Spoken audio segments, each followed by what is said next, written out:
Break के बाद खुश आमदीद प्रोग्राम को आगे बढ़ाते हैं और बात करते हैं एक अफसोसनाक वाक़े की जो कि घोटकी के करीब पेश आया। हमने जब सर्वे किया तो ये जो ट्रैक का जो जितना भी जाल है तो ये कदीम है और जो अभी रोड़ी में जो स्पेशल जो इनमें महारत रखते हैं इन ट्रैक्स पर, उन्होंने जो रिपोर्ट शाया की है जो बताया है कि रोड़ी से लेके घोटकी तक का जो ट्रैक था उसमें 23 मकामात पर मुबैना तौर पर ऐसा था और कि इस पर एक्सीडेंट हो सकता है और इसकी मरम्मत की ज़रूरत थी। तो क्यों नहीं वक्त पर चीज़ें की जाती। चाहे हम सिंध की बात करते हैं, जब हम कच्चे में ऑपरेशन देखते हैं तो भी जब हमारे पुलिस के नौजवान शहीद होते हैं तब हमें ऑपरेशन याद आता है, या जब कोई हादसा आता है तब हमें मरम्मत और बाकी प्रोजेक्ट हमें नज़र आते हैं। इससे कबल क्यों नहीं, तब तक हमारी जो इंतज़ामिया है वो कहाँ सो रही होती है। मंजर साहब, ट्रैक तो पुराने हैं, मरम्मत तो शायद किसी अदवार में होती है और वो भी शायद कागज़ों की सूरत में होती है, और अब आपने देखा कि फिर ट्रेनें कुछ बोगियां ट्रैक से उतरी तो फिर एक ट्रेन तो मतलब उसी ही की जद में आ गई। तो इतना अफसोसनाक वाक़या, और इससे पहले बताया गया कि इस ट्रैक पर 23 मकामात पर ट्रैक कमज़ोर है, इसकी मरम्मत की जाए, लेकिन फिर भी किसी ने कान नहीं धरा। साजिद, बात यह है कि ये बहुत पुराना मसला है। जो अंग्रेज छोड़ के गया हमने कुछ इजाफा नहीं किया, बल्कि हर तरीके से हमने जो जो बर्बादी कर सकते थे वो हमने बर्बादी करी है। आप इंडिया और हम एक साथ, इंडिया अलग, आज इंडिया का आप वहाँ का निज़ाम देखें, इलेक्ट्रिक ट्रेनें चल रही हैं, हमारा अपना आप निज़ाम देखें, हम ट्रैक तक सही नहीं कर सके। मतलब जो आया वो डिक्टेटर आए या सियासी जमातें आई, लूट का एक बाजार पाकिस्तान बनने के बाद शुरू हो गया था, वो आज तक चल रहा है। जब आप पैसे लगाएंगे नहीं, सारे पैसे आप खा जाएंगे, वो तो पर यही अंजाम उसका होता है। जब तो ट्रैक आपने पता नहीं कब से सुना है कि M1 बनेगा, M2 बनेगा, कहाँ बनेगा, कौन बनाएगा, बस ये बातें जो हैं वो चलती रहती हैं। हम लोग जब तक आप इन्वेस्ट नहीं करेंगे, पुरानी लाइनें आप निकालेंगे नहीं, ये हादसा होते रहेंगे। 12वां हादसा आई है जो इस दौरे हुकूमत में हुआ, किस कोई इस्तीफा नहीं देगा, ये सिर्फ बातें थी। अच्छा, इससे कबल तो पीएम साहब फौरन कहते थे जब वो अपोजिशन में होते थे कि जी अगर किसी की वजारत में कोई हादसा बोलते थे आप तो मुस्ताफी हो जाएं। देखिए, कहते तो वो ये भी थे कि मैं प्रोटोकॉल नहीं लूंगा, प्रोटोकॉल नहीं होना चाहिए, स्टाफ पे आवाम को खड़े नहीं होना चाहिए। वो तो बहुत सारी बातें उन्होंने करी हैं, उन बातों में जाऊं तो आधा एक घंटा तो उसी पे निकल जाएगा। तो वो उनकी बातें कहने की हद तक थी कि गवर्नर हाउस का मैं यूनिवर्सिटी बनाऊंगा, बन गई यूनिवर्सिटी, कि मैं ये काम करूंगा और 2 से 4 गाड़ियां रखूंगा। उनकी अपनी गाड़ियों का काफिला जो है इस वक्त 45 गाड़ियों पे मुहित होता है बड़ा, और करीब से करीब में वो हेलीकॉप्टर यूज कर लेते हैं। फिर फवाद चौधरी कहते हैं क्योंकि खर्चा कम होता है, पता नहीं कुछ पैसे जो है वो पेट्रोल के खर्च होते हैं। तो इस तरह की बातें जो है ना, ये मुनासिब नहीं थी। आपको इतनी गलत बयानियां नहीं करनी चाहिए थी कि आप कम से कम 10 गाड़ियां कर देते, प्रोटोकॉल थोड़ा कम कर देते। कि आप तो अवामी नुमाइंदे थे, लेकिन आप कुछ नहीं कर सके क्योंकि आपने भी वही करना है जो पुराने हुक्मरान। अच्छा, आपको नहीं लगता कि वफाकी हुकूमत की इस परफॉर्मेंस पे जब हम गैज करते हैं, जब हम इसको देखते हैं कि चलो जी जो बातें की गई वो पूरी नहीं हो पाई, या अभी भी शायद हम उम्मीद है कि अच्छे की कुछ बेहतरी हो जाए, अपोजिशन मतलब फ्रेंड नहीं मिली इनको। पहले तो बारियां चलती थी, ये कहना है वफाकी हुकूमत के वज़रा का कि हमें टफ टाइम दिया अपोजिशन में। आजकल अपोजिशन भी बैठ गई है अब घर पे, पीडीएम का भी हाल हमने देखा। साजिद, इनके लिए तो शेख रशीद ने बहरहाल आज या कल एक जुमला की इंतहाई निकम्मी अपोजिशन मिली है, वो बिल्कुल सही जुमला है। मतलब इतनी गई गुजरी हुकूमत को अपोजिशन कुछ नहीं कर पा रही, तो इसका मतलब है अपोजिशन जो है हम निकम्मी है, वो भी इंतहाई निकम्मी अपोजिशन है। मतलब ये तो सवालिया निशान जो ना मरियम नवाज साहिबा, शहबाज शरीफ, बिलावल भुट्टो जरदारी और आसिफ अली जरदारी और मौलाना फजलुर रहमान और जो उनके इत्तेहादी हैं, सबके आगे एक सवालिया निशान जो है ना, वो तो लग रहा है कि भाई आप इस हुकूमत का भी आप कुछ नहीं कर पा रहे। मतलब आप कितने गए गुजरे कि एक नाहल हुकूमत है।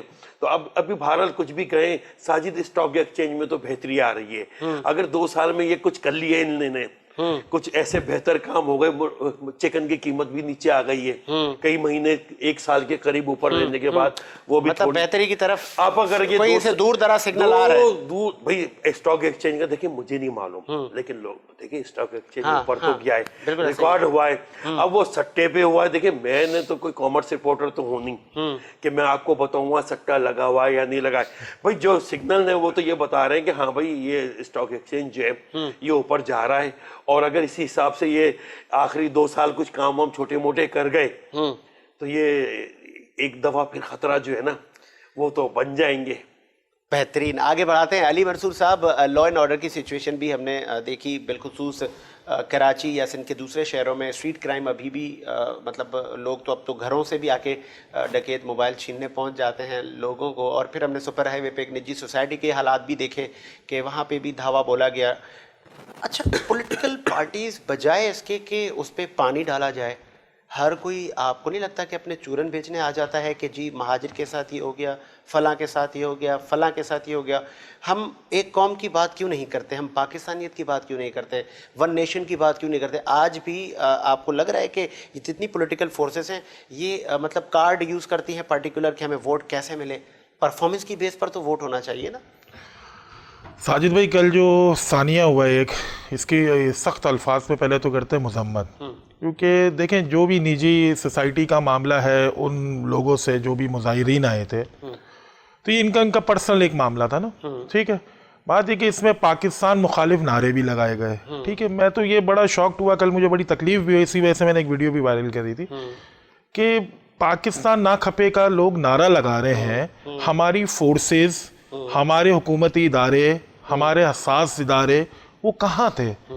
बात ये कि ये तो दुगना म्यार हो गया ना कि यहाँ पर इससे पहले, आज से तकरीबन 5 साल पहले, 6 साल पहले ने भी ये नारा लगाया था, ठीक है। तो उसके ऊपर पूरी कराची ने उठ के, ठीक है, उसको बाइकाट करके उसको जमीन दोस्त किया, उसको नाबूद कर दिया। जो भी उसके पुरानी चीजें सब खत्म करके आज बिल्कुल स्मूथली इसको एक तरफ कर दिया। अब हम ये देखते हैं कि वहां पर भी मतलब ये सिद्धू देश के नारे लग रहे हैं, पाकिस्तान ना खपे के नारे लग रहे हैं। सर ये कौन लोग हैं? मतलब इनको क्यों, मतलब इनके ऊपर कार्रवाई क्यों नहीं हो पा रही? ये फर्स्ट टाइम नहीं है, ये मुस्तकिल हर 3 महीने, 6 महीने, 8 महीने के बाद ये चीजें करती है। मतलब हमारी पुलिस सो रही थी, 40 मोबाइलों के साथ आई, शेलिंग करी, मतलब एक कोरोना की के लिए एसओपीज निकाली कि दुकानें बंद करनी, तो उसके लिए तो फौरी एक दुकान भी खुली होती, फटाफट जाते थे, बंद कराते थे, बंदे को ले जाते थे, कोने में सेटल करके छोड़ देते थे। एसएसपीज भी आते थे, आईजी भी आते थे, सब घूमते थे ना राउंड में। मतलब इतना बड़ा प्रोटेस्ट 2 हफ्ते पहले से प्लान हो रहा है और आपने कोई इसके ऊपर काम नहीं किया, आपने कोई सुसाइड नहीं करी। मतलब इतनी जलाओ गिराओ पाकिस्तान, मतलब इतनी गंदी गंदी अल्फाज बोले, तो सर इसके लिए तो मतलब बेबस है। कराची में ये महरूमी पैदा हो रही है सर।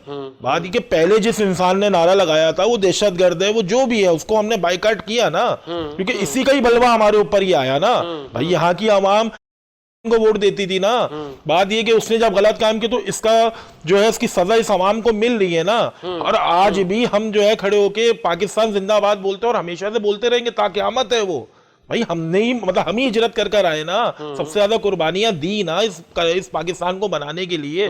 आज दूसरे लोग बाहर से, सिंध से उठकर आके किसी जगह भी मेन रोड के ऊपर तोड़ फोड़ करते ना खपे का नारा लगाते। सर की तकलीफ है ये, हमें एज अ पाकिस्तानी तकलीफ है। 22 करोड़ आवाम को तकलीफ हुई है कि कैसे नारा लगा देंगे। अच्छा उसके ऊपर कोई, अच्छा मैं अगर इस पे ऐड करूं, इससे कबल भी मैंने प्रोग्राम में ये टॉपिक उठाया था कि हम खुद, आप नहीं समझते हम जिम्मेदार हैं इस चीज़ के, या हमारे सियासी लोग जो कि ये नफ़रतों के बीज डालते हैं कि जी हमने कभी ये नहीं कहा कि ये लाहौर अलग है तो पंजाब अलग है, कराची अलग है तो सिंध अलग है। हम एक दूसरे, हम मतलब आवाम तो एक साथ रहना चाहती है, उनमें मोहब्बतें हैं, कोई कुदूरतें नहीं हैं। मतलब कोई पर्टिकुलर बेनिफिट हासिल करने के लिए आवाम को दूर किया जाता है एक दूसरे से। देखिए बात ये कि सिंधी भाई हैं हमारे, बहुत अच्छे भाई हैं सिंधी, तमाम लोग नहीं, ये सिलेक्टेड टोला है। यहाँ पे पठान भी रहता है, महाजिर भी रहता है, पख्तू भी रहता है, बलोची भी रहता है, हजारे वाल भी रहता है, तमाम लोग रहते हैं और तमाम भाईचारे से रहते हैं। भाई हम भी बिजनेस करते हैं, आप भी काम कर रहे हैं, भाई भी घूमते हैं। मतलब सर्वे देखा जाए सब में एक अच्छे तरीके से एक अच्छा जो है कम्युनिकेशन है। लेकिन ये जो एक नया टोला उठकर आया है जो कि स्टेट बोलता है कि सिंध हमारा है, ठीक है, यहाँ पर सिंधी ही बसेगा। सर देखिए कल रोड पे गिरफ्तारियां हुई हैं, आपके इल्म में होगा सर? है, देखिए गिरफ्तारी हुई, ठीक है। इनके ऊपर बात यह है कि वो आर्टिकल क्यों नहीं लग रहा गद्दारी का इनके ऊपर लगाए ना, जो 4 लोगों के बीच FIR हुई है, ठीक है, उनके खिलाफ जो है गद्दारी का मुकदमा लगाए ना, ताकि हमें सुकून मिले। सर ये बहुत मुश्किल से मुल्क बना है और आज भी रूटीन में हमारे सिपाही सरहदों में शहीद होते हैं इस मुल्क के लिए, इस मुल्क को बचाने के लिए, दिफा करने के लिए शहीद होते हैं, अपनी जानों का नजराना पेश करते हैं। पूछ लेते हैं, हम सीनियर जर्नलिस्ट हमारे साथ मौजूद हैं। मंजर साहब, कैसे इस सिचुएशन को देखते हैं कि मतलब आज तो हम एक पाकिस्तान की बात कर लें, माजी में हमने देखा कि बहुत सारे ऑपरेशन, चाहे हम हैदराबाद की बात करें, कराची की बात करें, तो मतलब आज तो हमें पाकिस्तानी होकर सोचना चाहिए और जो हमारे इलेक्टेड सिलेक्टेड नुमाइंदे हैं जब वोट लेने आते हैं हम उनकी परफॉर्मेंस की बात करें कि भाई ठीक है, आप फलां पार्टी के हैं, आपने कितने तरक्याती काम किए, कितने स्कूल हमारे हल्के में बनवाए, कितनी सड़कें बनवाई, ना कि हम ये देखें कि ये हमारी ज़ात का है, हमारी ज़बान का है, हमारे मज़हब फलां हमारे फ़िक़े का है। तो कुछ बताएंगे, आज इस सिचुएशन से हमें निकलने की ज़रूरत है।